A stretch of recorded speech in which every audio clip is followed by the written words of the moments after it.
And also think about it's like I'm living in a foreign country with complete different culture and different language. And just that kind of like unknown and struggle and awkwardness sort of excites me. Like I like that part of life. Like so adventure, that like yes, an adventure. very adventurous. Every day, like I would go to a grocery store, like I know what broccoli look like, but I never know what broccoli is. So I have to ask people, so it's kind of like cauliflower, but it's green. People are like, oh, it's broccoli. I'm like, that make no sense. Like they are the same thing, just different color. Why don't you just call it green cauliflower? Like why do you give it a brand new name, you know? Welcome to Critical Thinking Required, hosted by LBW. This podcast is intended for free thinkers, entrepreneurs, and knowledge seekers. Join us as we discuss relevant financial topics, explore with guests their financial journeys, and engage with experts in industries such as space, media and entertainment, real estate, and many more. Buckle up and enjoy the ride. Welcome to Critical Thinking Required. Here with your hosts, myself, Tim Bickmore, and my two colleagues, Dan Weiss and Nathaniel Leach. And today we have a very special guest, another one of my colleagues, Ying Huang. Ying, I'm so glad that we finally get to interview you after how long? It's been almost 6 years, and you finally, we scratch, we claw, we try, hey, you need to get onto this podcast. This podcast is going to be all about Ying. We have done this series where the three of us have done an interview. Gary Grosskopf has done an interview, and finally it is Ying's turn. We got to ask some questions to Ying so that our audience knows who they're talking to, right? And who's behind actually all of this. She is the creator behind our podcast, a lot of our marketing. She is our creative director as well as our office administrator, which is fantastic. And technically, so everybody knows, Ying is the most tenured person at LBW besides myself. We came in together, and we always like to tell people that. In addition, before we start, I want to give Ying on this podcast a big congratulations, as she has become an owner of LBW Group. With us, we are very, very proud of her. She has earned it over the last 6 years, 1,000%, time after time. She has been a fantastic colleague, a fantastic person to work with, and we are very excited to be able to bring her on officially in that capacity. So Ying, congratulations, and welcome. You are now one of the business partners. So to jump in and get into some questions, Dan, I'm going to leave the floor to you, and you can get us started. Thank you, Tim. It's my pleasure. It's great to have you on here, Ying. She gets to listen into like all these all the time, so it's a totally different role. It's so funny too. If anybody knows that when Ying joined the firm, it was only supposed to be a temporary kind of thing to help get us on our feet, and here we are, over 6 years later, and she's still here. So climbing the corporate ladder. Yeah, well deserving of becoming a partner. More so than all of us. Excited to interview her. So, Ying, what is the primary nickname your husband calls you, or feel free to just share a primary nickname, however you want to take that. The floor is yours. No, sorry, real quick caveat, keep it clean. I didn't even go there, but just for the audience, Nathaniel and I married before we start LBW, but we are indeed married. There's no sleeping with boss situation going on here. But growing up, my nickname is Fly, because in Chinese, that pronunciation is similar to my first name. But my family, my parents, my sister, and my husband call me Ying. So that's a very Chinese thing. So they pick part of your first name and they sort of double it. That will be like your nickname for family. So that's Ying.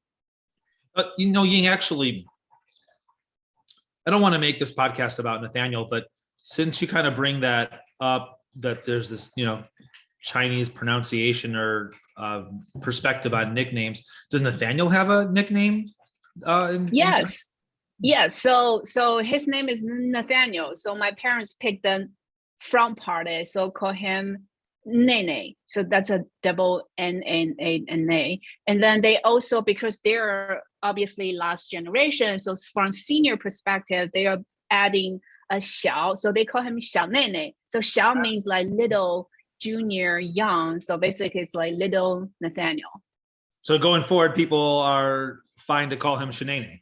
Dude, you Hell butchered it. yes. Oh my You gosh, I didn't butchered even it. this is the first time You I've totally heard this. This is mispronounced amazing. it. What's the matter with you? Full legal name for the record. My full legal name in Chinese is Huang Chaoying, but because you guys pronounce first name first and last name second, so here in American, the legal name is Chaoying Huang. I'm sorry to have done that to you. Where were you born? I was born in Shanghai, China. And can you tell us a little bit about your family or what it was like growing up? So I'm mom and dad, and I have a sister who is 5 years older than me. And growing up, I think it's a pretty typical Chinese family, you know, like parents spend most money in kids' educations. And I growing up learning different music instruments starting age 3 and going to drawing and painting class. It's a very stereotype like Chinese life. Like you start study at since the day you can speak and walk. As a follow-up to that, Ying, too, though, like I know it's been interesting hearing you talk about like the living situation. How many people did you cram into what square footage?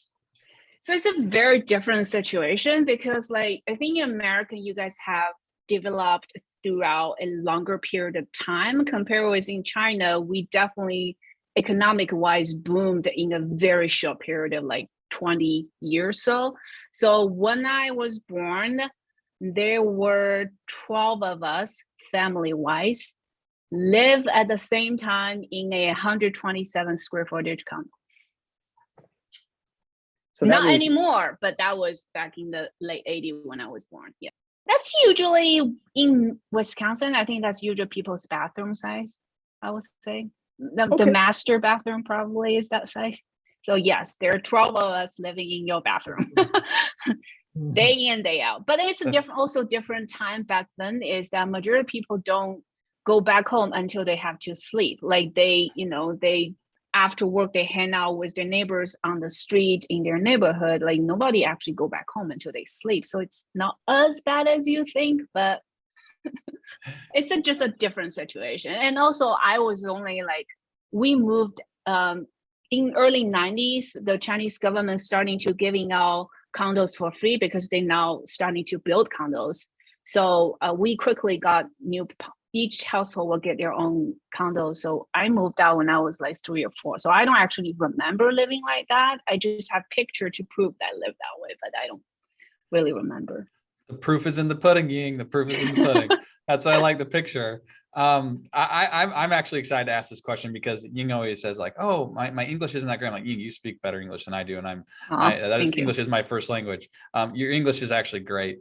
But I am curious. I know that English isn't the only language. I'm curious how many languages, and if you want to include dialects, I think that's probably okay too. Do you speak? So I speak Shanghainese, which is my first language. And then I speak Mandarin Chinese. That's also my first language. And then I speak Cantonese Chinese. And then I read Japanese. I can speak a little bit Japanese, but more is like if I go traveling, I can ask for direction, but like I can't form a very grammarly correct sentence, but I have vocabulary that can get me survived, but very little.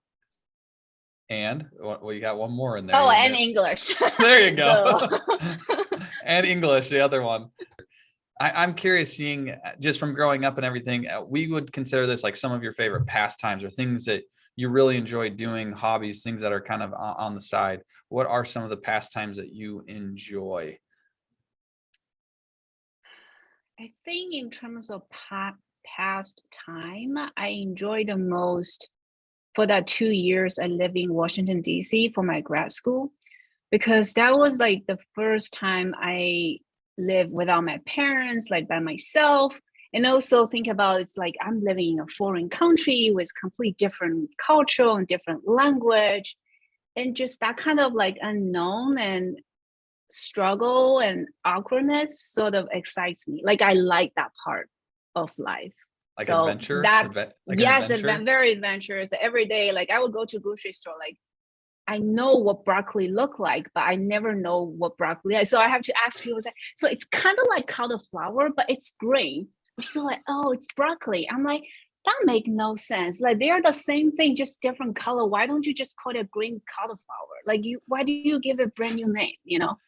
And everyone just got experienced Ying's logistics here, her logical nature, which I appreciate. What about just like activities and things that you've enjoyed doing growing up over the years? I'm a quite artistic person, so I definitely enjoying like painting, drawing, and I do play several Chinese traditional instruments. So I do enjoy that quite a lot as well. What traditional instruments, if you don't mind me asking? So one is pipa. I will put a picture later on when I post editing this. I play pipa and yueqing and hendi and xiao. So the first two of them, imagine guitar but more complicated. The last two one, imagine flute but in a different. Got it. Yeah. That's awesome. Okay, my next question, and I'm curious, and maybe you have an answer of what this may be, but growing up, what did you want to be when you grew up? My answer is only going to be a very stereotyped Chinese answer. Okay. For my generation, at least, I growing up want to be a scientist. And one of my favorite book growing up is called Life Stories of 100 Most Famous Scientists. And it just fascinates me. Like, I just love that. So I always wanted to be a scientist until I was like in high school and realized that, I mean, I'm not stupid by any means, but I think I'm like average smart. I'm not genius smart. So, and then I realized, yeah, that's probably not going to happen. Wait, but yes, that's what I want to be growing up. That's awesome. Yeah. Danny, you're up. Thank you, Tim. All right, so for my questions, let's start off with, what did you study in college and why? And how was it relevant then and now? So I went to law school in college. In China, you don't need a bachelor degree in order for you to go to medical school or law school. It's just part of the college.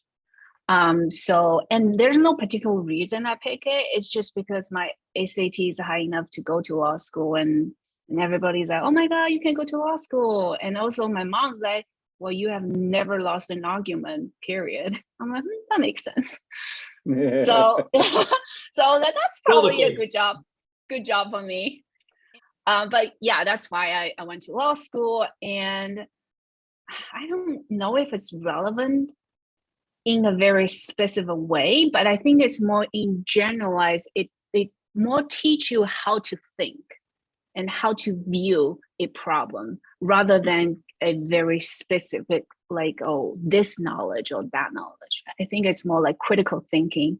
When I think about a problem, an issue, I obviously have an opinion myself, but I always think about the opposite opinion and I will compare to in order for me to have a more thorough and proper solution.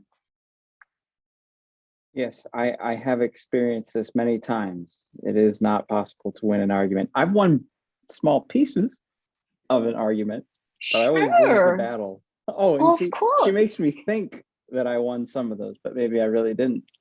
Yeah, I see how this works.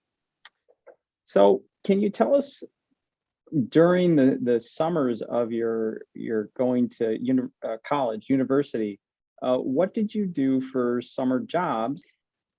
So for majority of my high school and college, summer break, winter break, weekends, I worked for Women's Federation for Domestic Violence Victim Protection Division.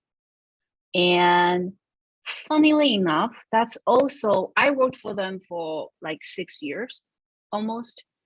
And that's also how I know that I probably won't do legal job for the rest of my life, because I realized that I'm very emotionally attached to all the cases that I work on, and I cannot disconnect even when I'm off work. Like I got very depressed and very sad and very emotional.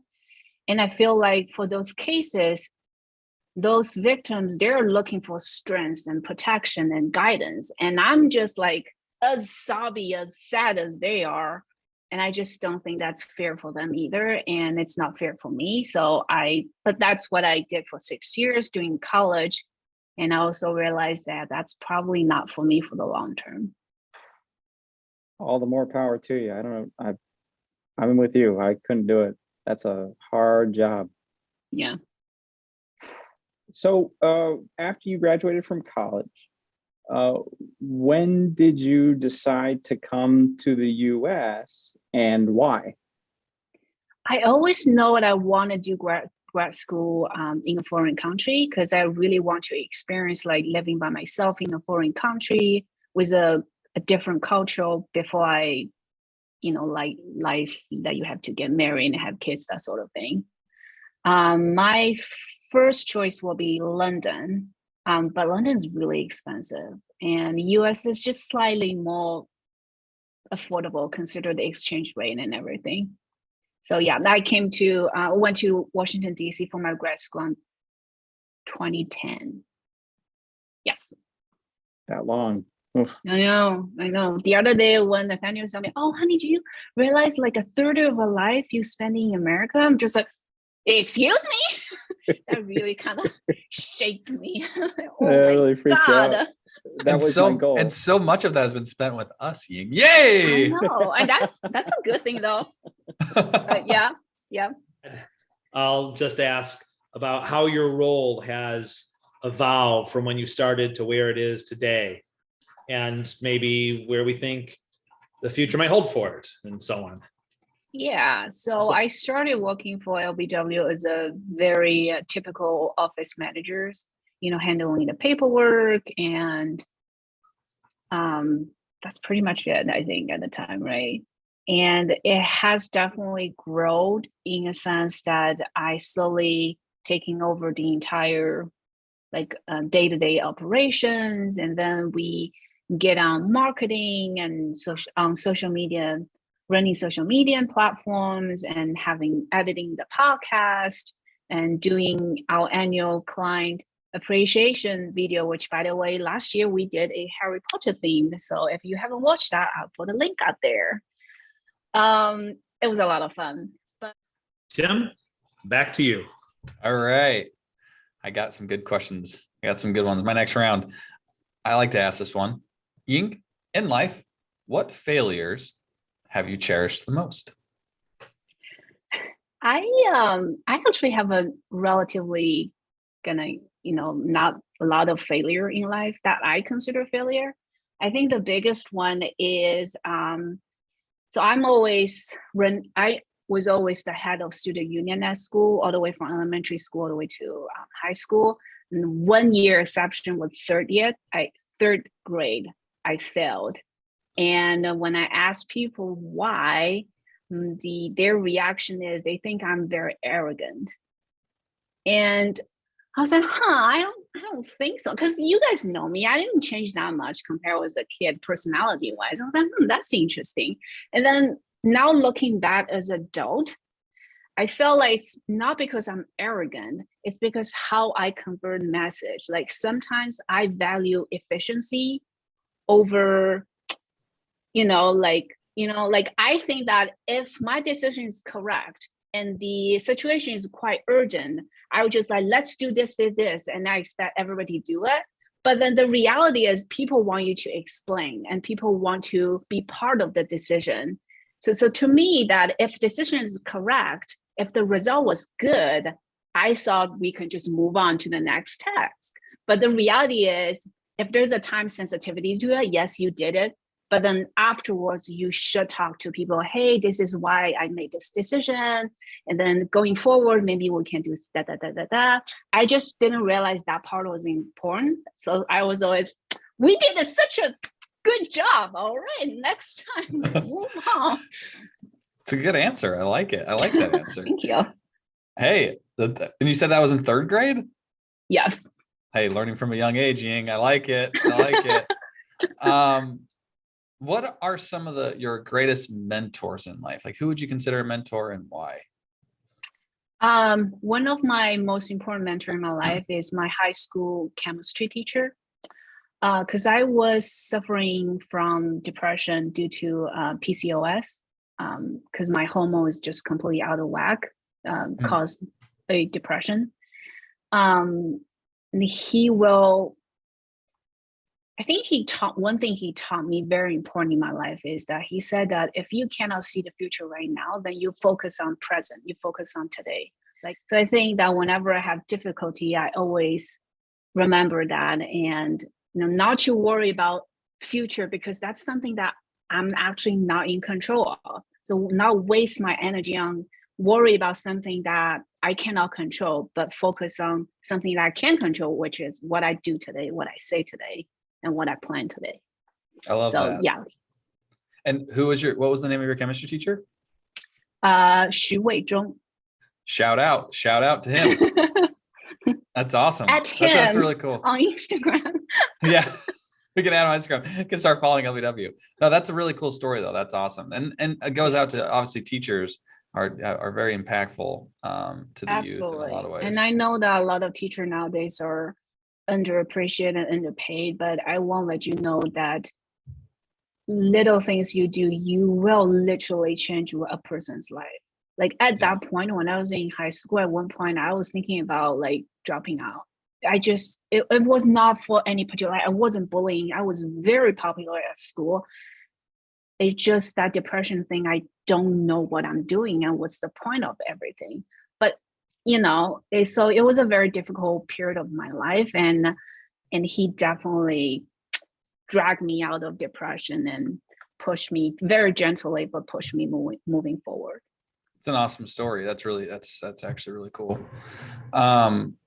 So kind of to flip that a little bit, where do you find your greatest source of joy is? And not below me. I think overall is just simply spending time with the person I love, especially with my family, with my husband. I think that we live in a world that nowadays is just increasingly complicated, overloaded with information, and very extreme on both side opinions. But in the end, the only thing really matters is the person that you love and that love you. And I think that it's important for me, at least, to sort of shut out all the noises and knowing that what's important to me and what made me happy, which is my family and my close friends, you and Dan. Thanks, Ying. And that's also great answers across the board for me. It looks like. So I just got one oddball question that I just thought would be fun to ask, because I didn't want to take away from everybody else's questions. So my question for you, Ying, is you knew you were going to die. What would your last activity be?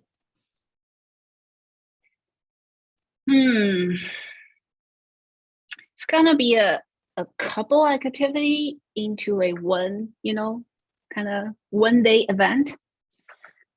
I'm gonna spend my money buying the most awesome outfit, most likely from Chanel, put it on, writing my final letters to my families and my partners, and then just die peacefully on my bed in my awesome outfit.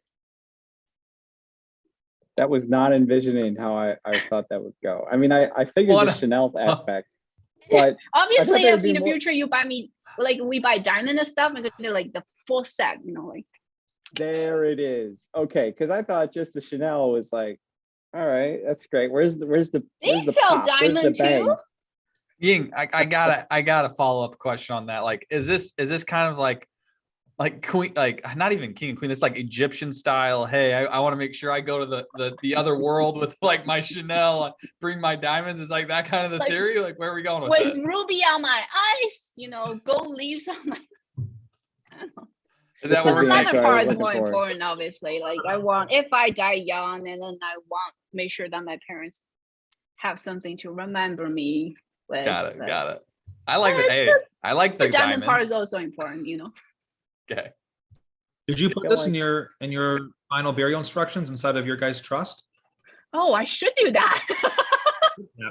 Yeah. Well, what about spending the day with me? I feel like I wasn't in this story, but For another You're time? gonna have to pay for that Chanel outfit, so you're going to Chanel store with me, dude.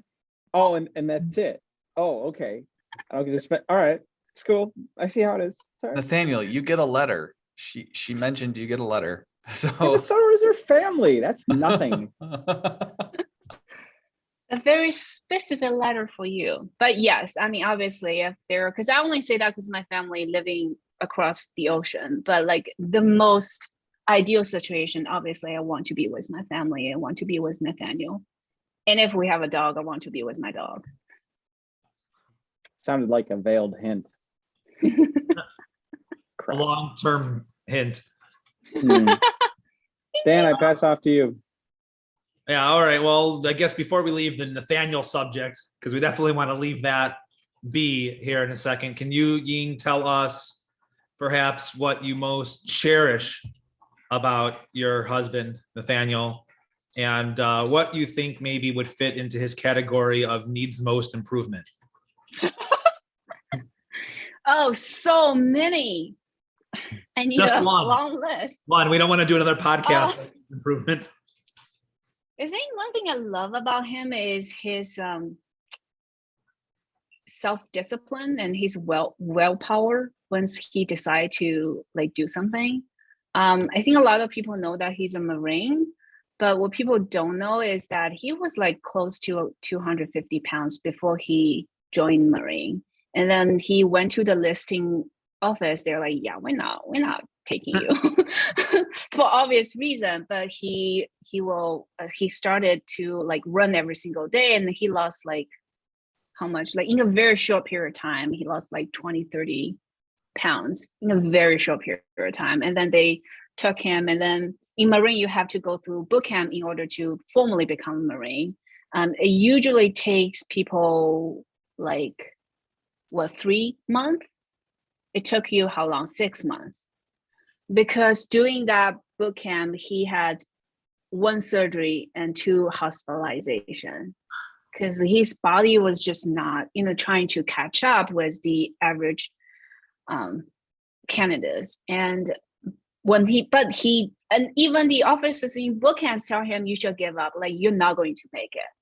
But he's like, no, I will make it. And he did made it. When he graduated from boot camps, he was only 160 pounds and just very thin and skinny. And I admire that about him, because when he made a promise or set a goal, he always accomplished it. And I think that for today, there are a lot of dreamers, but there are not that many people actually can execute their dreams.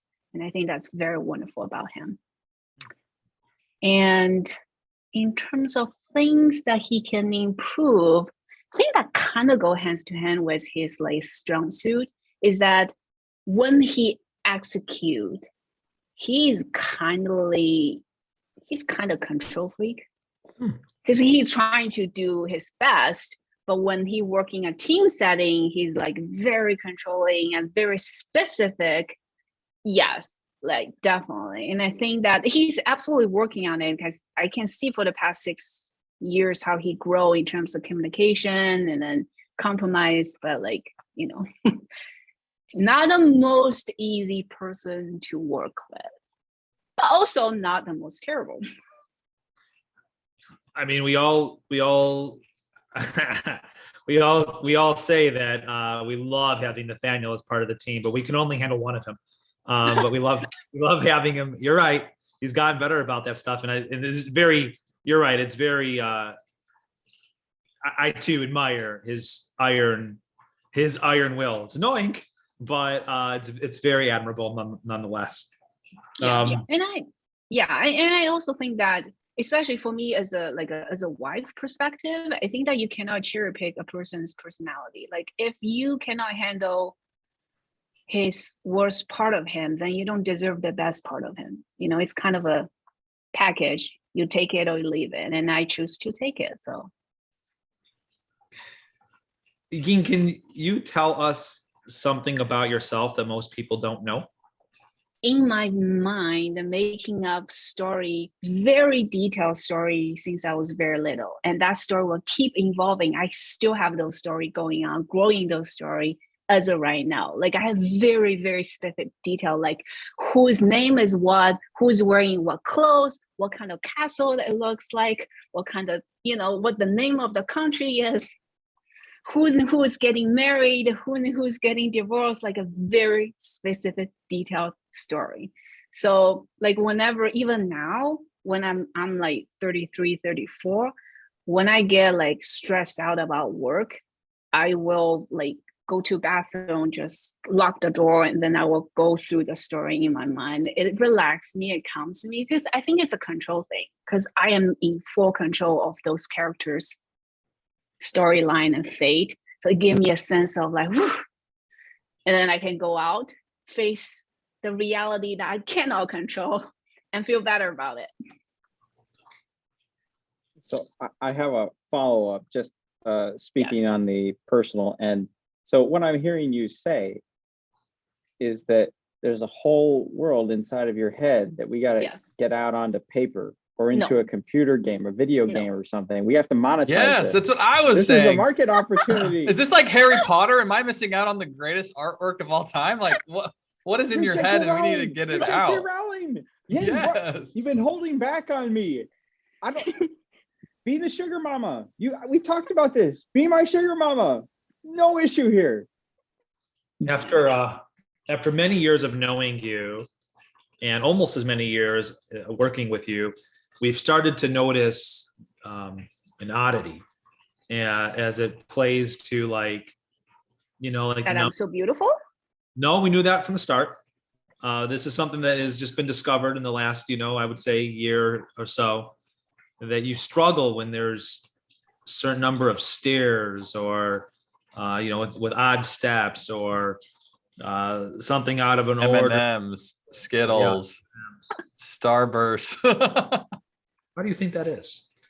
I don't know. I have a weird thing about, I like things that goes pairs. I like things that have symmetry to it. So whenever, like if I'm walking on the street and there's stairs, like I will secretly count the number of the stairs. If it's not an even number, I just like, ooh, that hurts me. That physically hurts me. So on my way back, if I do have a choice, I will use the same step. So when I started with left leg going up, then I'll start with right leg going down. So each my leg will getting the even amount of stairs to walk on. I wish I had it. It's like what I did to Ying the other day. She has a yellow laptop. Oh my carrier, God, why would you do that? That really just, and it has a zipper, right? So she always closes the zipper one end to one end, or she sticks it in the middle so it meets it's correctly, two right? side zipper. So I like put my zipper in the middle. Right. Makes And sense. then See? Nathaniel took my zipper and then moved Just like to on one corner. like a very Makes random. perfect And the thing is like, if you move it to a third point, a fourth point, a half point, like at least it makes some sense. He moved to a very random spot, just make no logic. Like I know that's not logical, but like just I'm just like visually that is hurting me. And another example is I told Tim that Tim was like, oh my God, that is so you. Is we use different Adobe apps for our marketing purpose. And sometimes Adobe will update part of the apps, making the word inside the apps different fonts or different sizes. I have all those apps very neatly lined up in the bottom of my computer screen. Now those apps doesn't look like they coming from the same designers. Like it just doesn't look like a pair. And that really stressed me out. Every time I see it, I was like, the Photoshop one looks bigger than the Premiere Pro one. It doesn't match. And that freaked me out. It's a real And problem. I recorded the whole Oh my God, thing. please. No. Oh my God. No, Yes. no. Yes. Can This is her freaking out. Will we tie that into the end of the credits of the podcast? Oh, there it is. Yep. Oh my God. Okay, take your computer off. It's Her Majesty's Kryptonite. Two more questions quickly. So, one, if there was, if money was no issue, what purse would you buy?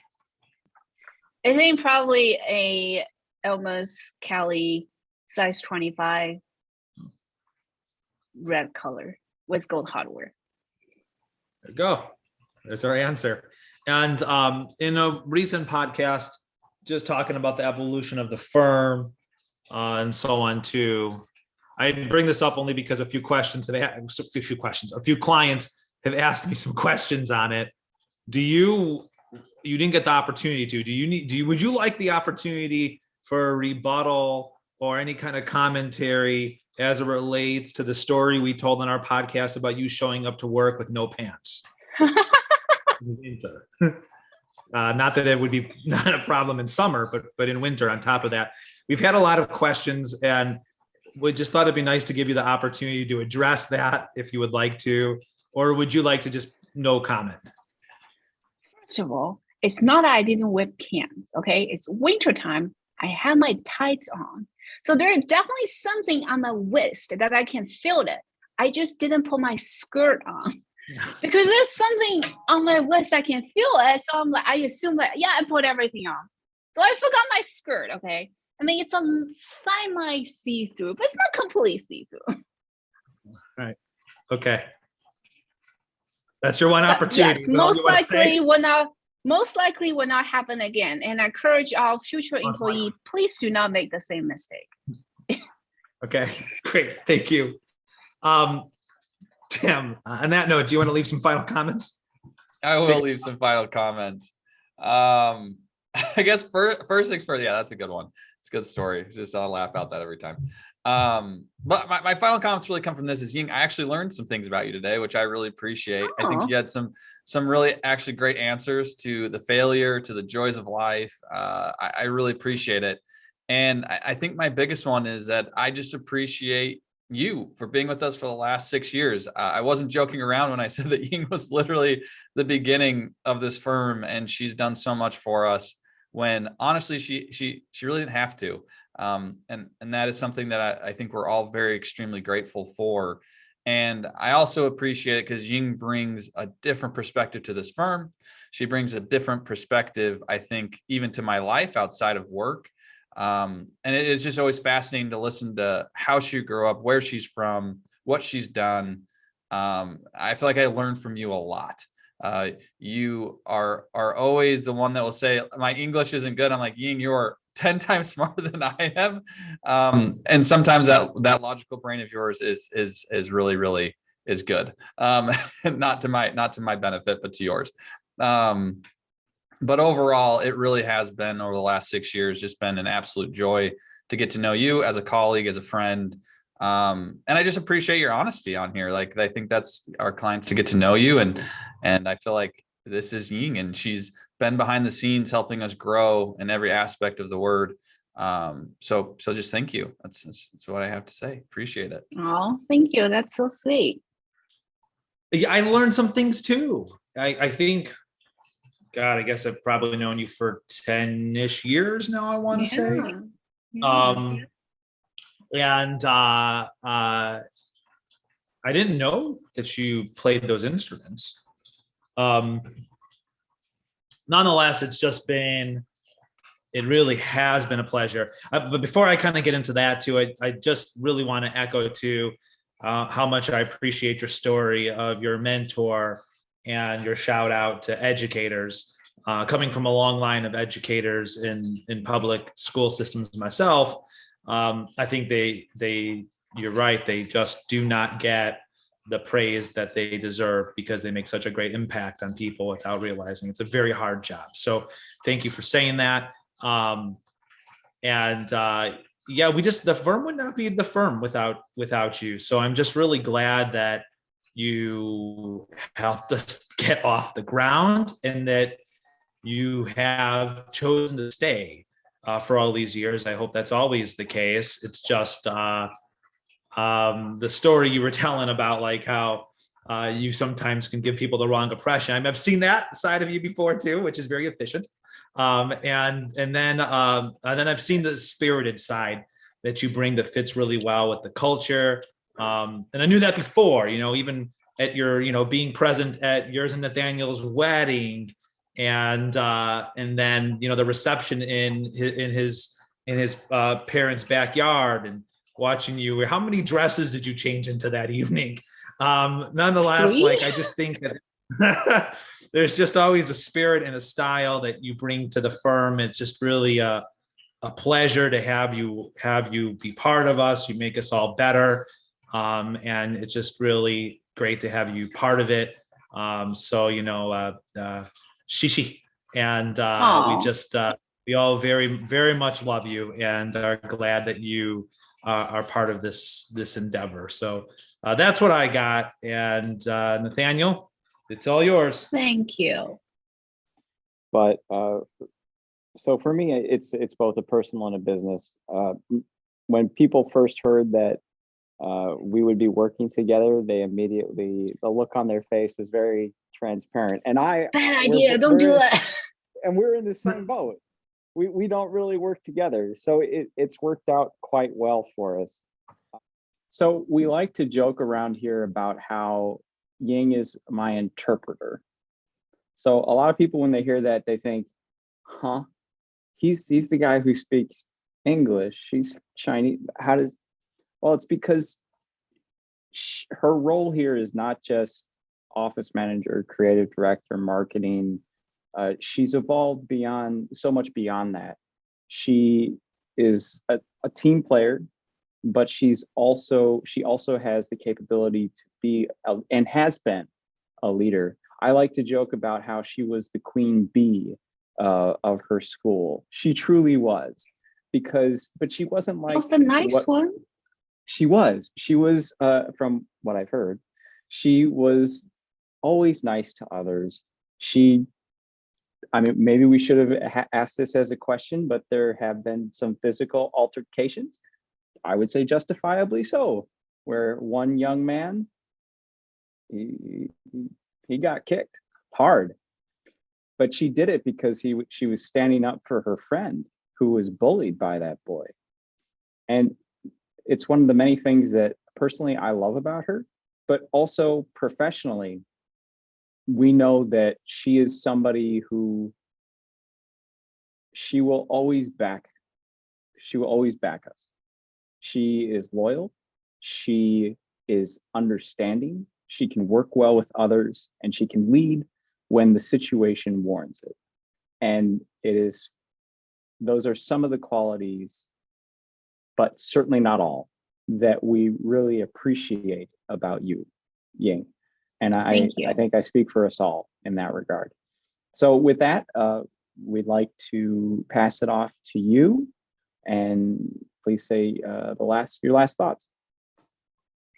Oh, what an amazing 10 years for all of us. I think sometimes life have its own way going forward, that you can plan everything, but sometimes things just change. When I came to US for my grad school, I was literally just planning on 3 semesters and then done. When I met Nathaniel, I already packed all my winter clothes away because I'm ready to, because I'm 2 months away from graduating when I met Nathaniel. And yet he proposed, we got married, 4 of us start the company together.